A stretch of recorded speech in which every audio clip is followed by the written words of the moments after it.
Welcome to Talking with Greenhills on Waycross Community Media. I'm Dana Gagnon, Government Programming Coordinator at Waycross, and I have with me in the studio Greenhills Police Chief Neil Ferderlman and also Officer Cody Ritchie. Let's talk about, you got a grant for something very important. Can you tell me about that? We did. We applied for the full amount to replace all of our current vests that we have in Greenhills, and we went for the full amount, which was $11,070, and much to our surprise, we received the whole amount. So that just occurred. We just were notified of that about a week ago. And I just happened to have on duty today Officer Cody Ritchie, who is the guy who really came up with this idea. He knows that I'm an old school police chief. I like everything traditional. And when he first proposed this, he said, "You're probably not going to go for this." But it's a great idea, and I'm glad that he came up with it, and it's going to be a health benefit, not only for our officers, but I think that it's also probably better for law enforcement. So Cody has one of the new vests on. We tried out black and we tried out dark blue. Cody's happens to be black, but I'm going to ask Cody to tell you a little bit about some of the benefits of this vest, which is just really a great step forward. I'm really excited about this, but also I think residents will be excited about this because this is a very huge grant. You hear about grants, you hear about $500 grants or something, and those are exciting. Mm-hmm. This is $11,000 worth of equipment for your department, and I love this because you weren't thinking, well, we're a small department, let's think in small terms. You were thinking, no, we're going to think big for this and get the equipment we really need. I like that. Yes, definitely. That's exciting. Tell me about this vest. So this is a point blank vest. We have, I cannot remember offhand the brand of the pouch is, but it's a point blank, which is actually what the Kevlar inside is, and it's made by the same manufacturer, so it makes what we traditionally would have as a inner carrier and kind of concealable, makes it a lot easier to put on and with the outer one, so it all fits together. A lot of benefits with it all around. Just get the weight off your belt, which a lot of officers go out with back pain, knee pain, sciatic nerve issues, and some officers have short careers due to the disabilities of it.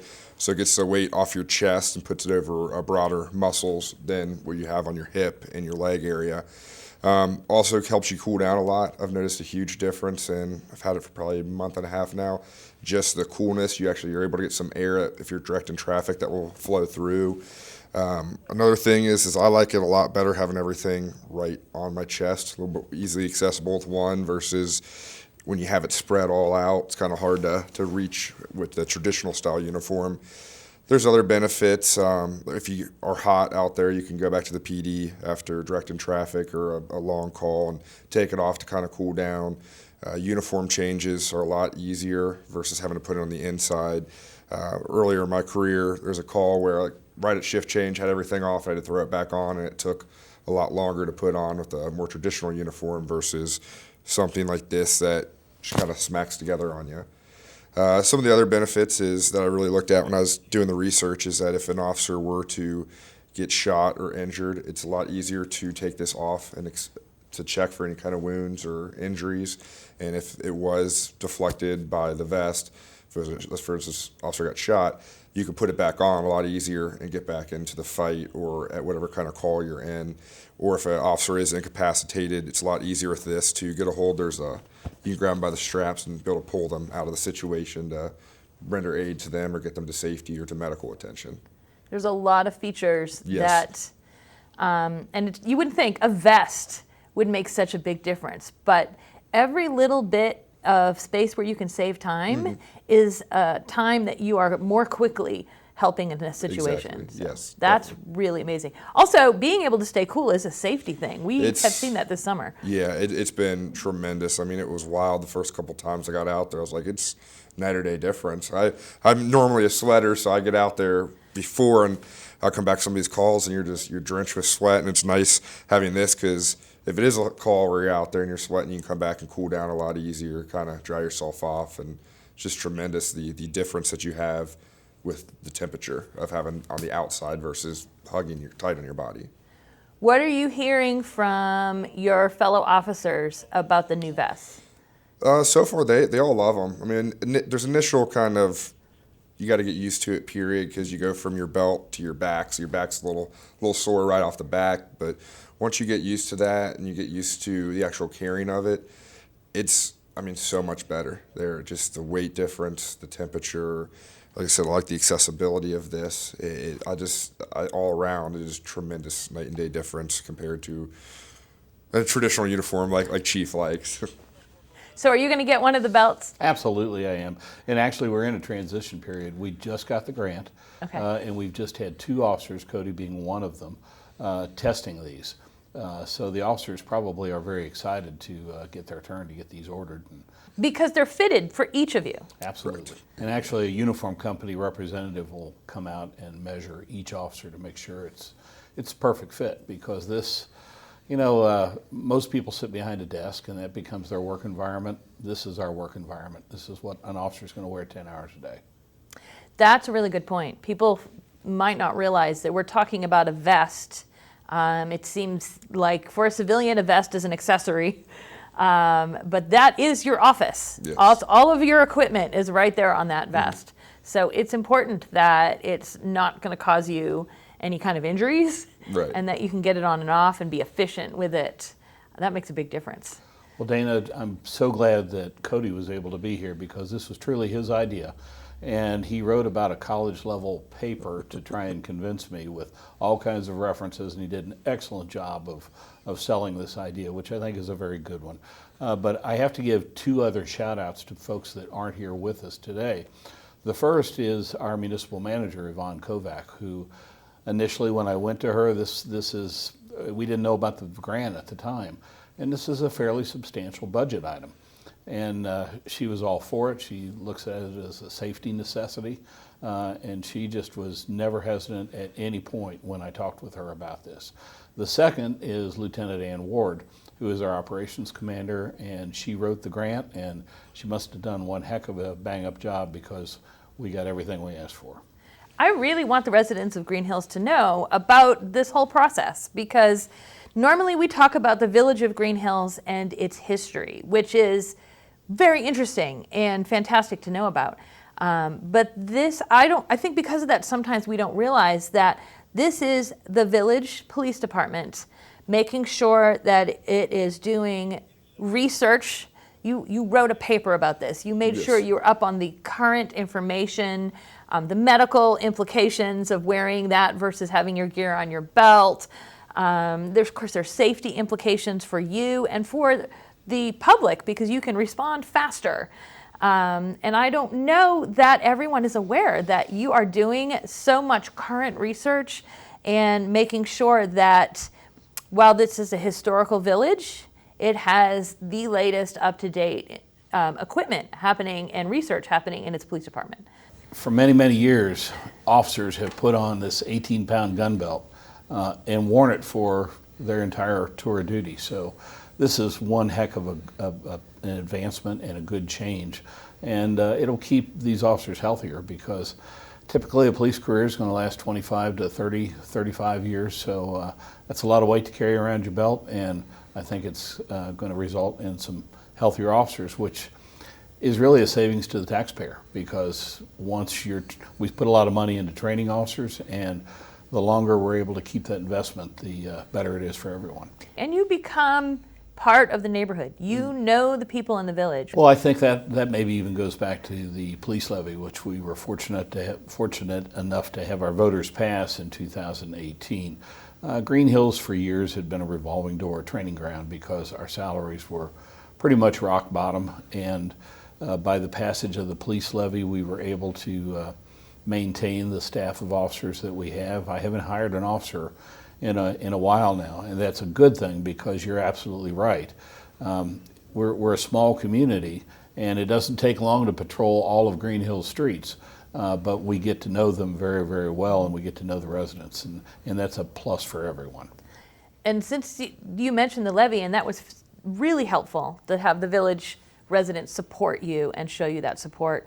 And this is a way that you can actually show them how you're being careful with that budget, because this was a grant to cover. This is not, feel like people always hear that when they hear new equipment, and they might hear the word grant, but I don't know that they realize that that means the village didn't pay for it. They didn't pay for it. This is coming in without affecting the rest of your budget. It's still your tax dollars at work, but we'd much rather have those tax dollars spent here than in Cleveland. Absolutely. And speaking of our residents, I do want to give one additional shout out.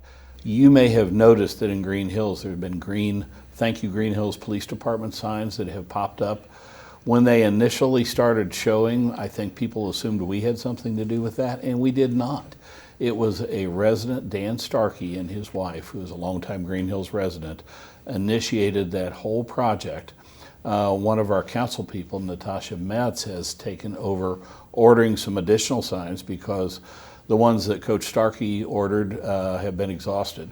So there's, I think, 50, if I'm not mistaken, of them out already. There's another batch of them that are coming, and I can't tell you the gratitude that we, as members of the Greenhills Police Department, have that our citizens have supported us. It's certainly no secret that this has been a very difficult year in many aspects, particularly for law enforcement.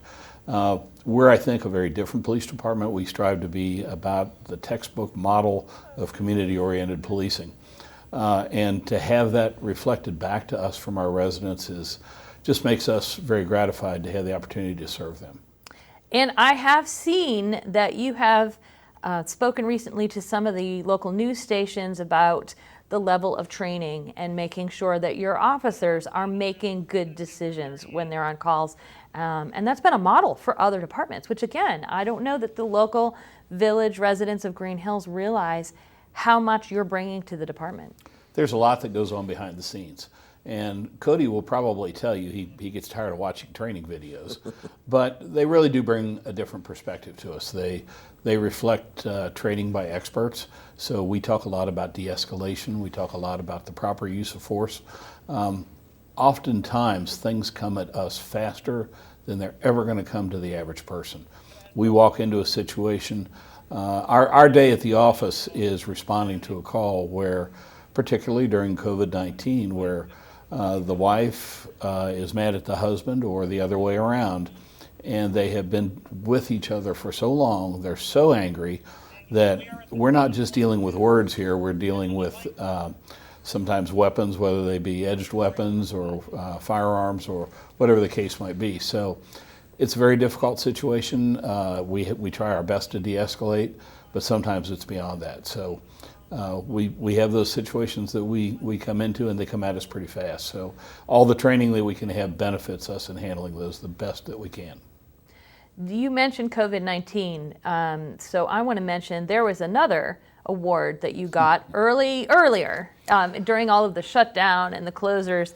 And I am self-servingly going to mention this one because we had a small part in it at Waycross, even though it's a little bit less current. You entered a competition. Tell us a little bit about that. Well, I don't have to go very far to give that shout out because that goes right to you. That was an earlier segment, and we talked about how difficult it is to cope with the situation during the coronavirus, and you did such an excellent job on it. There was a national contest that went out, and it was about what have police departments done to help their communities through these difficult times. Because of the excellent quality and the work that you did on that, we entered it into that national contest. We were one of 12 winners in the United States. So as a result of that, the officers on the Greenhills Police Department each received some of the best PPE, which is personal protective equipment, that money could buy, although we didn't pay a dime for it because we got it as part of the contest. We have spares, and that's equipment that's very important for us because each day we get a listing of, unfortunately, our residents who have contracted the virus. So what we want to do, since we're a smaller department, we want to keep our officers safe. So being forewarned is forearmed. So if we know that we're going into one of those situations, we have masks that are available, we have the full protective gear, and that will keep us safe because in a department our size, one officer becomes infected. It becomes a very scary situation because he or she has worked with other officers. And Cody can tell you that firsthand because he's been tested already and luckily was negative. And there aren't enough of you to have somebody out of the rotation. Yep. And anyone in the rotation is automatically interacting with everyone. There's not enough of you to all be working separately, completely isolated shifts.